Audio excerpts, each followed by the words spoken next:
안녕하십니까? 오늘의 뉴스 김홍석입니다. 2020년 1월 1일부터 새롭게 바뀌는 규칙이 있다고 합니다. 그것은 바로 자, 오케이.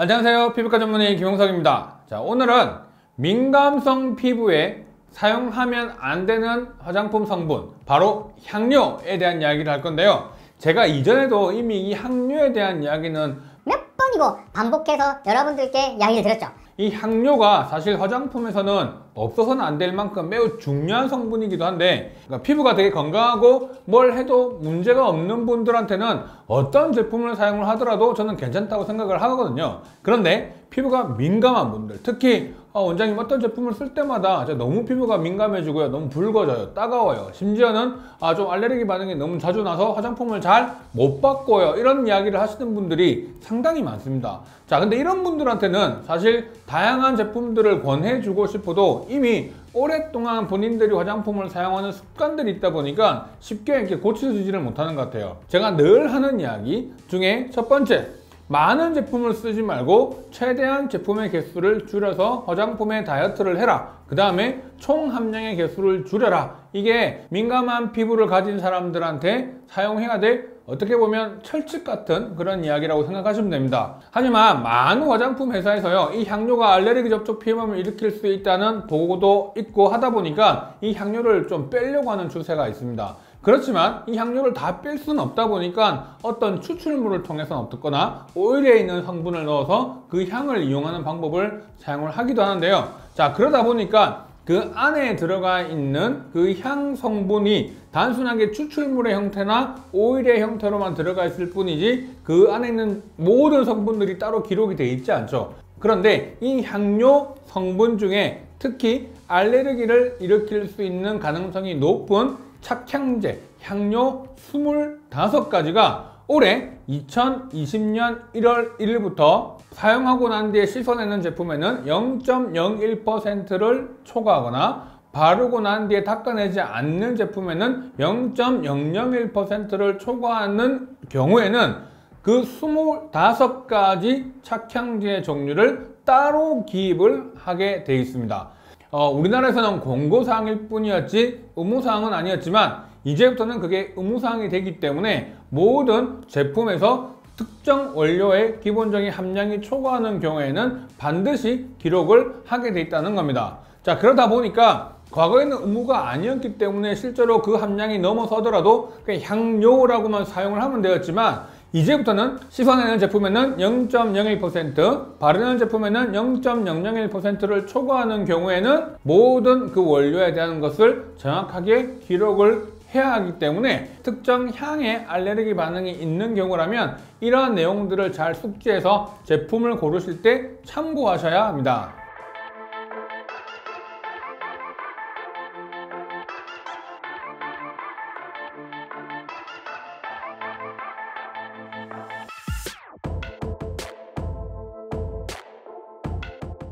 특히 우리 화장품 성분에서 많이 눈에 띄는 것이 리모넨, 리날롤, 제라니올, 시트랄, 유제놀, 아이소유제놀, 시트로넬롤, 이런 성분들은 특히 좀 화장품에서 많이 사용하는 성분이기 때문에 여러분들이 좀 기억을 해두시면 매우 도움이 될 겁니다.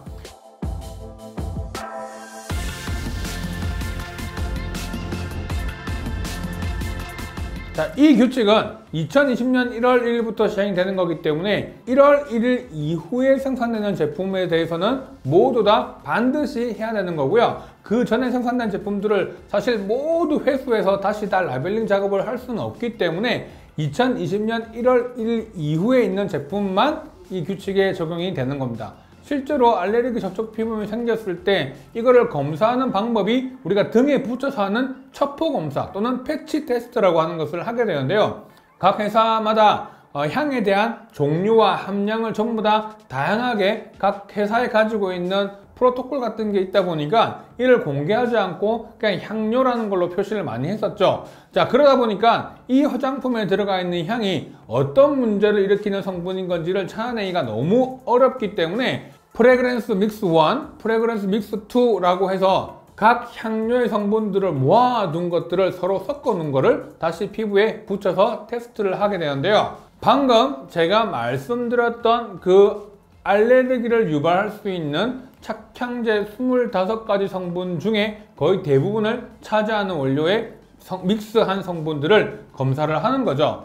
500달톤 룰이라고 해서 제가 말씀을 드린 적이 있죠. 500달톤이 넘어가는 성분들은 피부의 각질점을 통과하기가 상당히 어렵습니다. 그런데 방금 말씀드렸던 이 착향제 종류들은 대부분 500달톤 이하의 성분들이 대부분 많아서 실제로 피부에 들어와서 이것들이 감작, 센시타이제이션, 즉 우리 과거에는 알레르기 물질로 인지하지 않았던 물질이 어떤 특정 시점을 기점으로 해서 알레르기라고 하는 것으로 인지하는 그 과정을 감작이라고 하는데, 감작이 한번 되고 난 이후부터는 내 몸에서 그 성분이 들어올 때마다 알레르기 물질로 인식을 하고 반응을 하게 되기 때문에 그 성분의 함량이 아무리 적다고 하더라도 반응을 하게 되는 겁니다.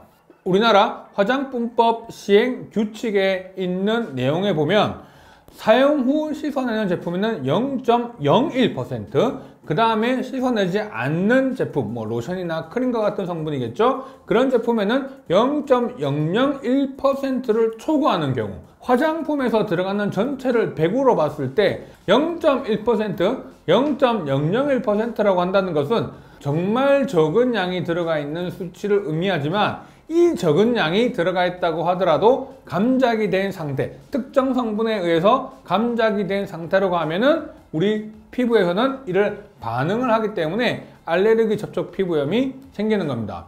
이 알레르기 접촉 피부염이 생겼을 때 생기는 대표적인 증상이 얼굴이 가렵고 붓고 따갑고, 심한 경우는 짓무르고, 아주 심한 경우는 눈도 붓는 그런 현상이 생기게 되고요. 보통 이런 증상들은 사용을 하면 할수록 점점 심해지는 패턴을 보입니다.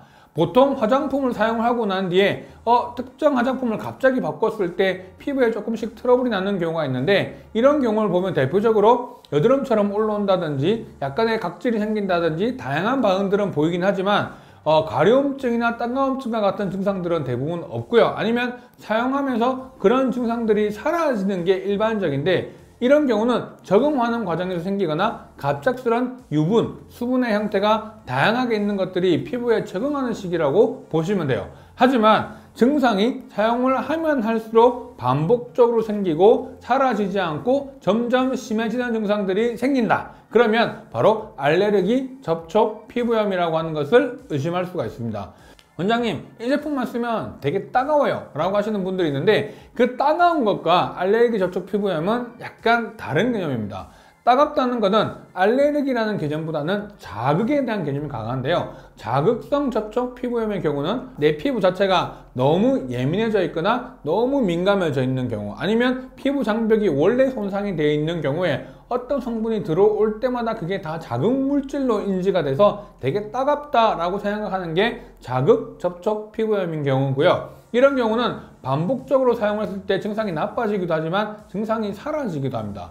그리고 알레르기 접촉 피부염은 어떤 특정 성분에만 반응을 하는 거기 때문에 모든 제품에 반응하는 것은 아니라는 거죠. 자, 알레르기를 일으킨다고 그러면 피부에 다 해롭냐? 그건 아닙니다. 왜냐하면 기본적으로 알레르기라고 하는 거는 이상 반응이에요. 내 몸에서 그걸 좀 과하게 받아들이는 이상 반응인 것 뿐이지 모든 사람한테 공통적으로 나타나는 반응은 아니라는 거죠. 어떤 사람들은 땅콩에 되게 심한 알레르기 반응을 일으킨다고 해서 그 땅콩이 모든 사람한테 다 해롭고 위험한 물질이냐? 그건 아니잖아요. 복숭아 알레르기 마찬가지죠. 어떤 분들은 복숭아를 맛있게 잘 먹지만 어떤 사람한테는 복숭아가 알레르기를 일으킬 수 있는 과일인 거죠. 자, 그 성분의 알레르기 반응을 반복적으로 보이는 게 확인이 되는 경우라고 한다면 그 성분을 피해야 되고, 그 25가지 종류의 착향제는 그 중에서 좀 많은 알레르기 반응을 일으키는 원료로 알려진 것이기 때문에 거기에 대한 표기를 하는 겁니다.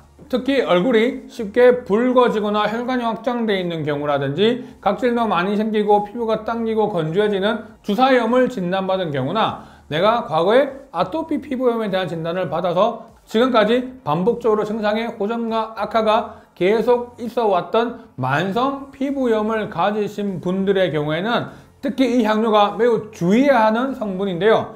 피부 장벽이 무너져 있는 상태가 반복되었을 경우는 아까 제가 말씀드린 500달톤 룰보다 좀 더 큰 분자량도 피부에 쉽게 들어와서 감작을 일으킬 수 있는 그런 성분이 될 수가 있기 때문에 특히 주의를 하셔야 됩니다.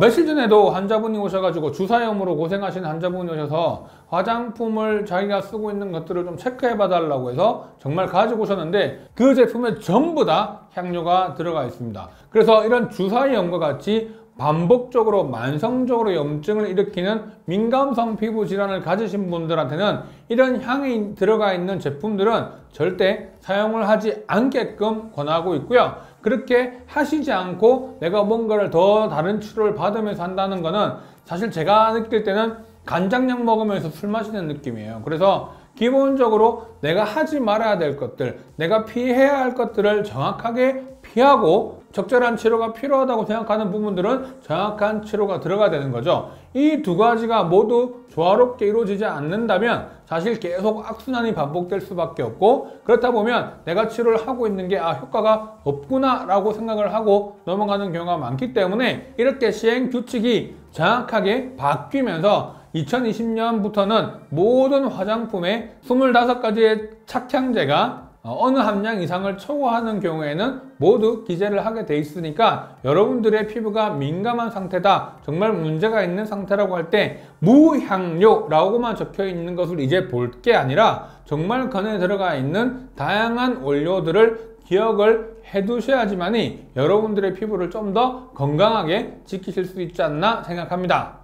자, 오늘 내용 좋으셨다면 좋아요, 구독, 그리고 알림 설정 부탁드릴게요.